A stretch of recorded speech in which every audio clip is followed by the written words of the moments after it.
صرف تنہائی انسان کی اپنی کوئی کیفیت ہے یا باہر سے اس کے کوئی محرکات ہیں؟ تنہائی باہر سے آتی ہے یا اندر سے آتی ہے؟ یہ ہر صورت میں آپ کی اپنی ہے، اور اندر کی تنہائی کو دور کرنے کے لیے کسی نے آنا نہیں ہے۔ تنہائی خیال کا نام ہے۔ اگر آپ کسی کو قبول نہ کریں تو تنہائی ہی تنہائی ہے، اور یہ کہ دو رہنے والے کو اجنبی نہیں کہتے اور مسکرا کر ملنے کو دوست نہیں کہتے۔ تنہائی خیال کا نام ہے، اور اگر خیال میں کوئی اور اجمال شامل ہو جائیں تو تنہائی ختم ہو گئی۔ تو تنہائی پارٹیسپیشن ہے، شرکت ہے، اور وہ بھی کسی بندے کی یا خدا کی۔ بزرگ کہتے ہیں کہ یہ جو میلہ ہے ہجوم ہے، اس میلے میں ہر انسان اکیلا ہے، جب تک کوئی آپ کا شریک نہ ہو، جب تک کوئی ساتھی نہ ہو، جب تک کوئی آپ کے خیال پر سوار نہ ہو، ورنہ انسان تنہا ہی تنہا ہے۔ اور یہ جو تنہائی ہے یہ اپنا ہی نام ہے، اور تنہائی کا علاج کسی سے مانگنا نہیں ہے، بلکہ آپ نے کسی کی تنہائی دور کرنی ہے۔ تنہائی کا علاج نہیں کرنا کہ کسی کو فون کرو کہ آپ آ جاؤ، کیونکہ اگر وہ آ گیا تو بھی آپ کی تنہائی دور نہیں ہوگی۔ تو تنہائی کیا ہے؟ یہ کہ کسی کی تنہائی دور کرو۔ تنہائی جسم کا نام نہیں ہے، تنہائی روح کی تنہائی ہے، وائلڈرنیس ہے، روح کی ویرانی ہے۔ آپ نے اسلام کو بالکل سمجھا نہیں ہے۔ اسلام یہاں کھڑا ہے جہاں ہم کھڑے ہیں، یعنی سفر کے دوران، اور اس کا جو محرک جذبہ ہے وہ 1400 سال پہلے کا ہے۔ تو پھر تنہائی کدھر سے آئے گی؟ تنہائی کہاں سے آئے گی؟ اس نے تو تنہائی کے اندر پہلے ہی محفل لگائی ہوئی ہے، کیونکہ کلمہ آپ وہاں سے لے رہے ہیں اور بیٹھے یہاں پر ہیں۔ تو تنہائی ہے ہی نہیں۔ یہاں کا، اس دنیا کا ماحول تنہا رہے گا، اور دل کا ماحول کبھی تنہا نہیں ہوگا۔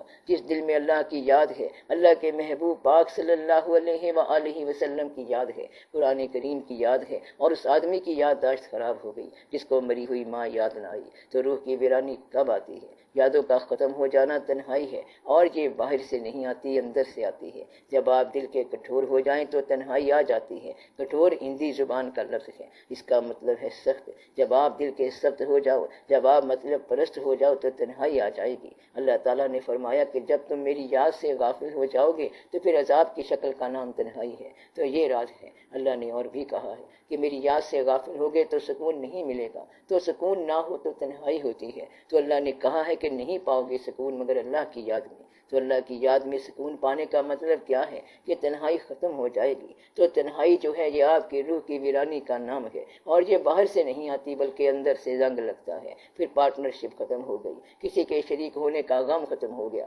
جذبہ ختم ہو گیا، یعنی نہ کسی کو شریک پاؤ اور نہ کسی کے ساتھ شریک رہو، تو یہ تنہائی ہے۔ اور یہ باہر سے نہیں آتی بلکہ اندر سے آتی ہے۔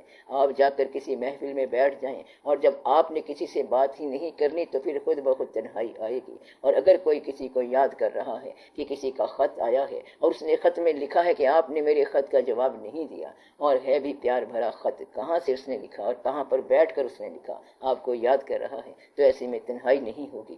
تو گویا کہ دل میں یاد نہ ہو تو تنہائی ہے، اور اگر دل آباد ہو تو تنہائی نہیں ہے۔ تو دل کی آبادی جو ہے یہ تنہائی کا علاج ہے، اور اگر دل ویران ہو جائے تو تنہائی ہوگی، اور دل ویران نہیں ہونا چاہیے، کیونکہ اس کا ہمیں افسوس ہوگا کہ ساری عمر گزر گئی اور آپ روحانیت کا علم حاصل کرتے رہے مگر دل میں تنہائی ہے۔ تو تنہائی کیا ہے؟ یہ دل کی ویرانی ہے، اور تنہائی کب نہیں ہے؟ جب دل کی آبادی ہو۔ تنہائی نہ باہر سے آتی ہے اور نہ اندر سے آتی ہے، بلکہ یہ بدقسمتی سے آتی ہے۔ تو تنہائی کب آتی ہے؟ بدقسمتی سے آتی ہے، اور یہ اس وقت آتی ہے جب یاد کم ہو جائے۔ صحرا کے جاننے والے جانتے ہیں، مثلاً تھل کا علاقہ ہو کہ ریگستان کی رات ہو اور بندہ اکیلا ہو، بس اس سے زیادہ کوئی تنہائی نہیں ہے۔ تو یہ لکے کی رات ہے، بس اس سے بڑی رات کوئی نہیں ہے جہاں انسان کو اس کی اپنی آواز بھی ڈرا دیتی ہے۔ اور ایسے ہوتا ہے، فقراء کہتے ہیں کہ قبر میں بھی تنہائی نہیں ہوتی، رونقیں میلے سارے بزرگ وہاں آتے ہیں، وہاں سب تیار ہیں، ہم ان کو یاد نہیں کرتے، بلکہ کمال کی بات ہے جو آپ کو سمجھ نہیں آ رہی۔ آدھی زندگی میں آپ کے مانوس، آپ کے پاس رہنے والے چہرے، آپ کے محبوب رہنے والے چہرے سب وہاں رہتے ہیں۔ آپ کے ابا حضور بھی چلے گئے، پیر صاحب بھی چلے گئے، پرانے کلاس فیلو اور دوست بھی چلے گئے، غم دوستوں کے فوت کا اور ان کی جوانہ موت کا، یہ دیکھ شیشے میں میرے ان حسرتوں کا خون ہے۔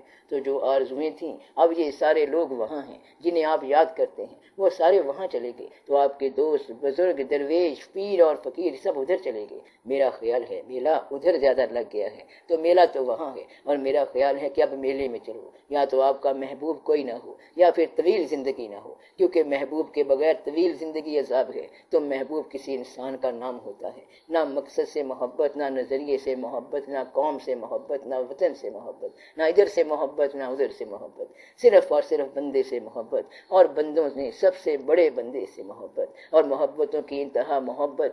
الصلاۃ والسلام علیک یا رسول اللہ صلی اللہ علیہ وآلہ وسلم۔ بس محبت یہ ہے۔ تو محبت کس سے ہونی چاہیے؟ اللہ کریم اور اللہ کے حبیب پاک صلی اللہ علیہ وآلہ وسلم سے ہونی چاہیے۔ محبت انسان سے ہو اور اس کے لیے جنس کا ہونا ضروری ہے۔ یا تو اللہ تعالیٰ یہ بات جانتا نہ ہو، تو وہ تو جانتا ہے، وہ تو جانتا ہے کہ یہ مجھ سے کس طرح محبت کریں گے، انہوں نے مجھے دیکھا نہیں ہے۔ اللہ کہتا ہے کہ میرے ساتھ محبت کرو، وہ ظاہر بھی ہے اور باطن بھی ہے، اس سے کیا محبت کریں گے؟ وہ اول بھی ہے آخر بھی ہے۔ اگر کوئی کہتا ہے کہ جو زندگی دیتا ہے وہ اللہ ہے اور مجھے اس سے بڑی محبت ہو گئی ہے، تو اسے کہو کہ جو زندگی لے جاتا ہے وہ بھی تو اللہ ہے، تو پھر محبت کیا ہے؟ تو محبت اس وقت ہوگی جب اللہ تعالیٰ اپنا محبوب پاک صلی اللہ علیہ وآلہ وسلم عطا فرمائیں، اور پھر ان سے آپ محبت کرو، اور آپ صلی اللہ علیہ وسلم کی زندگی سے محبت کرو، اور آپ صلی اللہ علیہ وسلم کے محبوبوں سے محبت کرو، اور ان کے محبوبوں سے محبت کرو، اور چلتے چلتے اپنے آپ سے محبت کرو، اور پھر محبت والوں سے محبت کرو۔ تو زندگی یہ ہے کہ آپ محبت والوں سے محبت کرو۔ کہیں ایسا نہ ہو کہ شریعت کے فتوے لگاتے رہیں کہ انصاف کرو پھر کسی کو مارو اور اسے بتاؤ کہ قبر کا عذاب مرنے کے بعد کیا ہوگا۔ کتابوں میں کیا کچھ لکھا ہے، ایسی کتابوں کا نام یہ بنتا ہے کہ اگر اللہ معاف نہ کرے تو کیا ہوگا، اور اگر اللہ معاف کر دے تو پھر کیا ہوگا۔ تو کیا اللہ معاف نہیں کرتا؟ اگر اللہ چاہے تو کافروں کو معاف کر دے، کیا آپ اسے روک سکتے ہیں؟ جنت میں بھی یہ لوگ فساد مچائیں گے کہ یا اللہ وہ شخص جنت میں کیسے آیا ہے؟ اللہ کہے گا کہ تیرے پاس آیا ہے، تو وہ کہے گا کہ ہم ایسی جنت میں نہیں رہیں گے، تو اللہ نے کہنا ہے کہ تو دوزخ میں چلا جا۔ اللہ تعالیٰ فرماتا ہے کہ میں تو اس سے راضی ہوں، لیکن انسان نے ناراض ہو جانا ہے۔ کوئی شخص جو کسی انسان کے ساتھ رنجش رکھتا ہے وہ برباد ہو گیا۔ جنت کس کو کہتے ہیں؟ کسی انسان کے ساتھ اناج نہ رکھنا ہی جنت ہے۔ ہر ایک پر راضی رہنا، وہ جو چوری کر کے لے گیا ہے اس پر بھی راضی رہنا، جو مال لے گیا اس پر بھی راضی رہنا۔ آپ جس سے نفرت رکھتے ہیں ہو سکتا ہے کہ وہ آدمی وہاں پر پہلے بیٹھا ہو، پھر تو آپ کی جنت رہ جائے گی۔ آپ نے اللہ کریم سے کہنا ہے کہ اس کو نکال، تو اس نے اسے نکالنا نہیں ہے۔ اس لیے بہتر یہ ہے کہ آپ راضی رہنے کی کیفیت میں آ جائیں، اور جنت اسی کیفیت کا نام ہے، اور جھگڑے کا نام دوزخ ہے۔ جو لوگ گھروں میں جھگڑے کرتے ہیں وہ توبہ کریں۔ میں کہتا ہوں کہ نہ لڑا کرو، تو پھر پتہ ہے کیا کرتے ہیں؟ نفرت کی لڑائی کرتے ہیں، اور نفرت غصہ وغیرہ تو جنت والی کیفیت نہیں ہے۔ جنت کا معنی ہے معاف کرنا، معافی دینا۔